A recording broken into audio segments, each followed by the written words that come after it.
President Buhari says he's sure of not going to jail at the end of his administration because of his integrity and honesty.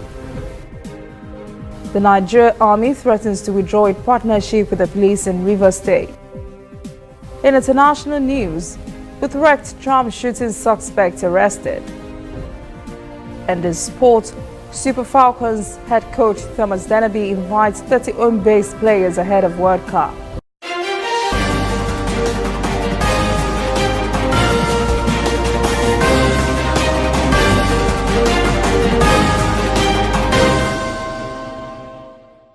This is ANN News. I am Olajumoke Olatunji. President Muhammadu Buhari has said on Monday he was sure of not going to jail when he ends his second term because of his integrity and he is honest. The senior advisor in media and publicity, Garba Shehu, released a statement of what the president said when a delegation of the Supreme Council for Sharia in Nigeria visited him in Abuja. The president said he's comfortable with himself and that he is satisfied with who he is. He also said he's happy to have kept himself and people close to him from benefiting from government contracts. The president said he did not award contracts and could not care less who got them as long as they did a good job at a beneficial cost to the country. The president said if he had no integrity and honesty, he would have gone to jail in the past after being in charge of the Ministry of Petroleum. The president said he had no regret for having integrity and being honest. A building that was being demolished in Lagos Island fell on 4 of the team members on Monday.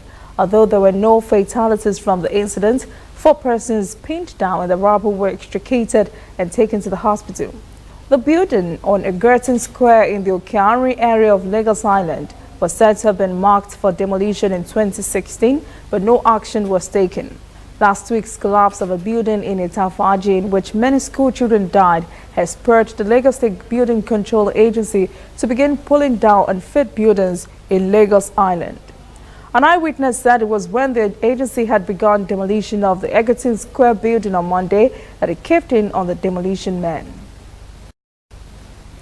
And still on demolition exercise in Lagos State, even the police community has not escaped incidents of building collapse. More than 80 Nigerian police families are scheduled to lose their housing to demolition at the Keja Highway Police Barracks. Police say they are on the chopping block as a result of structural defect. This might not have become so urgent if not for a building in the barracks that collapsed and killed 2 persons.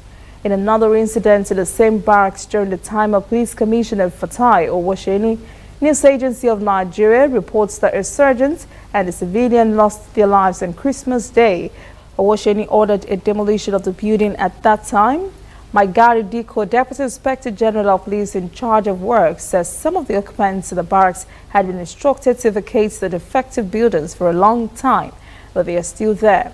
He said the force is looking at ways to rehabilitate all the affected buildings in all barracks across the country to avoid a repeat of the collapsed barracks building. Now to the attorney issue of Rivers State elections. The 6th Division of the Nigerian Army is taking issue with allegations of invasion of the Obio Akpo Collation Center by Rivers State Governor Yesawike, which it claims was ignored by the fact-finding committee of the Independent National Electoral Commission, INEC. The Army says it is disappointed in the statement by INEC's National Commissioner and Chairman Information and Voter Education Committee, Festus Okoye, that nothing in its report presented to the fact-finding committee reflected that fact. The Army said INEC failed to report that police officers from Government House, in collusion with thugs, went in 50 vehicles to Obia Akpo Collation Center and allegedly shot Captain Adam Salami at close range. The same group was said to have allegedly macheted Corporal Deoshun Adebayo. The Army says both men are still in the hospital. The Army expressed disappointment and asked that the Nigerian police leadership commence full-scale investigation of those security aides it says attacked troops at the collation center. The Army has threatened to withdraw its partnership with the police. Meanwhile, the Independent National Electoral Commission, INEC, says it will decide on the next steps to take on the controversies surrounding Imo West Senatorial District, in which 37 candidates, including Governor Rochester Okorocha, contested. ANEC's Chief Press Secretary Rotimi Oyekomi says the Commission has not yet issued a certificate of return to any candidate from that district. ANEC returning officer Professor Ibewuche Innocent had claimed to declared Okorocha's winner on the duress. The Commission says no results declared by any of its officials on the duress would be accepted. The United States has flayed the Nigerian government over what it calls its inability to increase minimum wage for workers. The comment is contained in its 2018 country report on human rights practices published on the U.S. Department of State's website. In it, the U.S. says the legal national monthly minimum wage in Nigeria was 18,000 naira, $49.50 per month. The report also says there was no official estimate for the poverty income level.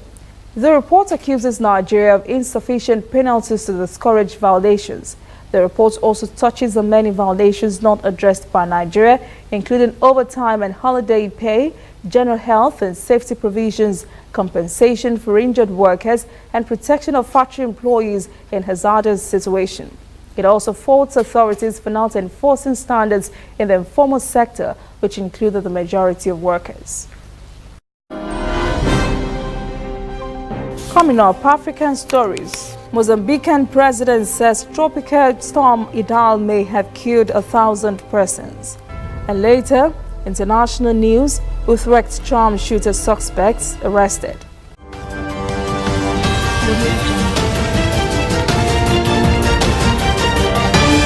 You are watching ANN. This used to be me.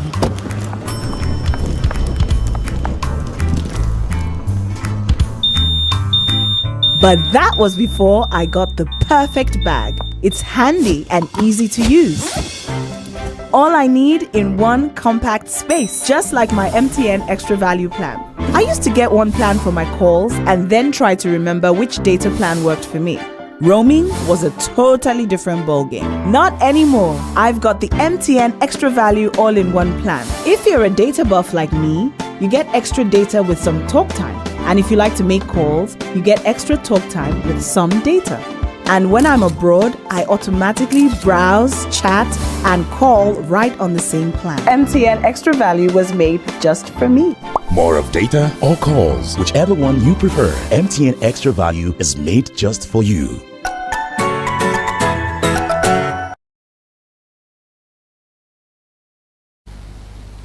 Welcome back. This is ANN News. In African stories, Mozambican President Filipe Nyusi says that toll from Cyclone Idai could reach 1,000. The storm made landfall close to the port city of Beira on Thursday, with winds of nearly 180 kilometers per hour. It took until Sunday for 8 teams to reach the city. The official death toll stands at 84 following the flooding and high winds that have destroyed homes and ripped roofs from concrete buildings. The storm has killed at least 180 persons in Africa's southern region. International Federation of Red Cross and Christian Society both described the storm as massive and horrifying. Zimbabwe did not escape the horror. Government figures put the death toll at nearly 100 persons and more than 200 are still missing. Meanwhile, victims of devastating floods in Malawi are seeking humanitarian assistance. There is fear as well as the more rains could fall and worsen the already bad conditions there. The Malawi floods has left a trail of destruction in the country's Chikwawa district, affecting hundreds of thousands of women and children. Life has become unbearable for many of these women whose gardens and homes have been washed away by the flood waters. I only managed to rescue my children, while all my property was soaked in the water. I lost all goods and all kitchen utensils. This is when officials referred me to this place. Agriculture in most of the flooded areas has been badly affected, with some 42,000 hectares of farmland destroyed. Roads and bridges have also been destroyed, cutting off many of the locals from Blantyre commercial city. Those severely affected by the heavy rains and flooding are currently seeking for humanitarian assistance at the Chikwawa District Evacuation Center. We particularly ask the government to provide us with tents. We also need kitchen utensils and also agriculture inputs because the floods have put us in big trouble.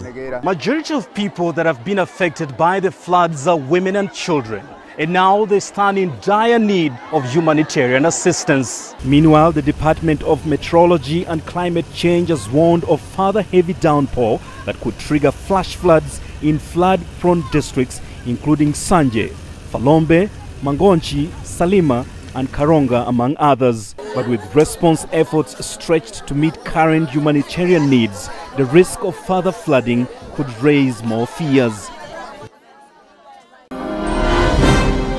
When we return, international news, suspected shooter at Utrecht Tram station arrested. And later, sports. Super Falcons head coach Dinabi invites 30 home-based players ahead of World Cup. Stay with us.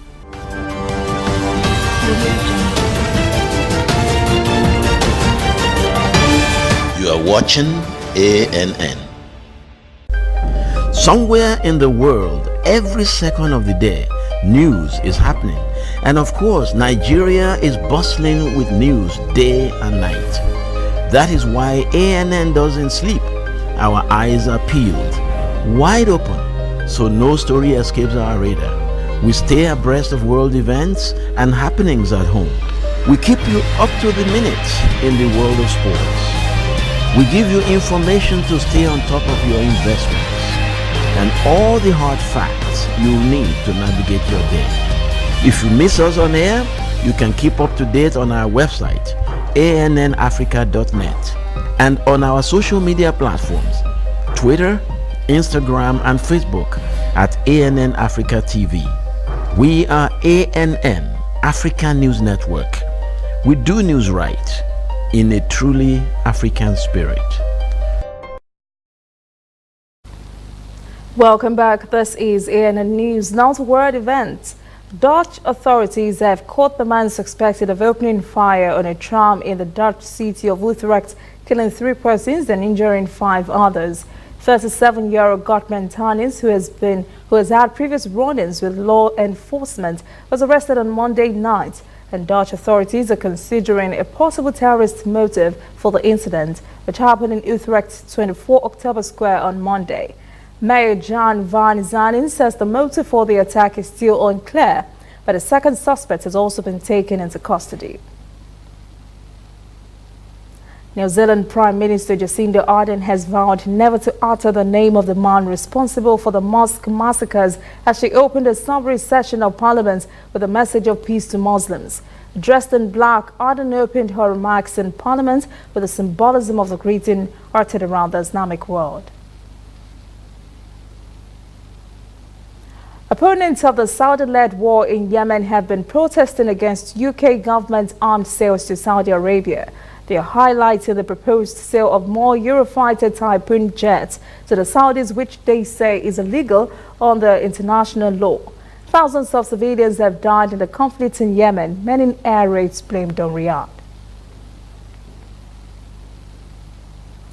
Israeli forces have arrested 7 Palestinians from various areas of the occupied West Bank in multiple overnight raids across the country.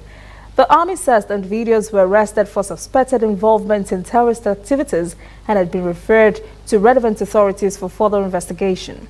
Israeli forces continued on Monday to hunt for a Palestinian they said killed 2 persons and injured a 3rd on Sunday in an illegal Jewish settlement of area in the occupied West Bank. Prime Minister Benjamin Netanyahu visited the site of the attack on Monday and pledged tough action, including demolition of the assailants' home.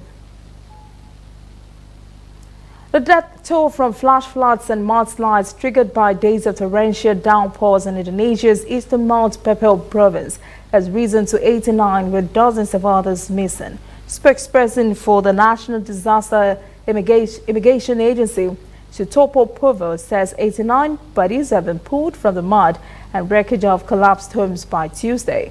Another 159 persons were injured, including 84 who were hospitalized and many with broken bones and head wounds.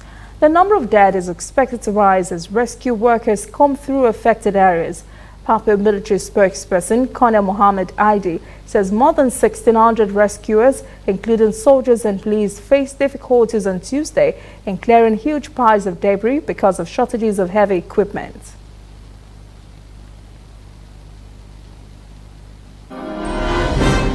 Still ahead, sports. Super Falcons head coach Thomas Deneby invites 30 home-based players ahead of World Cup. Stay with us.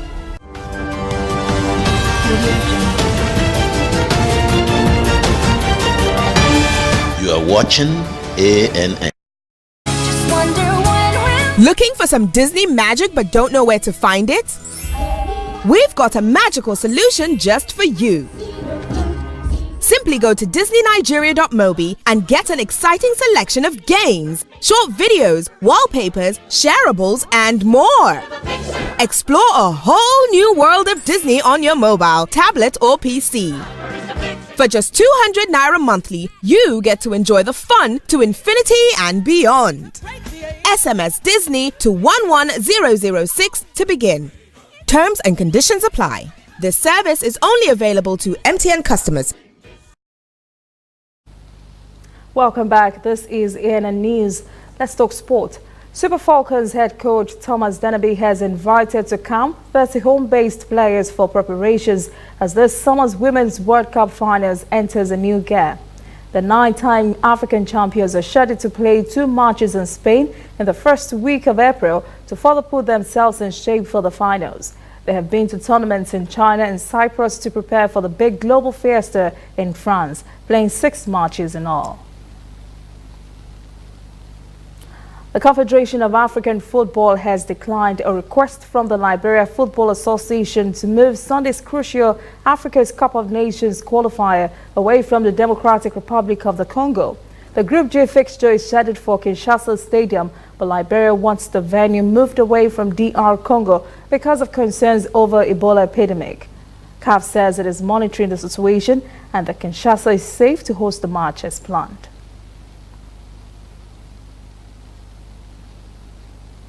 And that is ANN News this evening. Thank you for joining us. For details on this and other stories, visit the website annafrica.net. Conversation continues on our social media platforms, Twitter, Instagram, and Facebook at ANN Africa TV.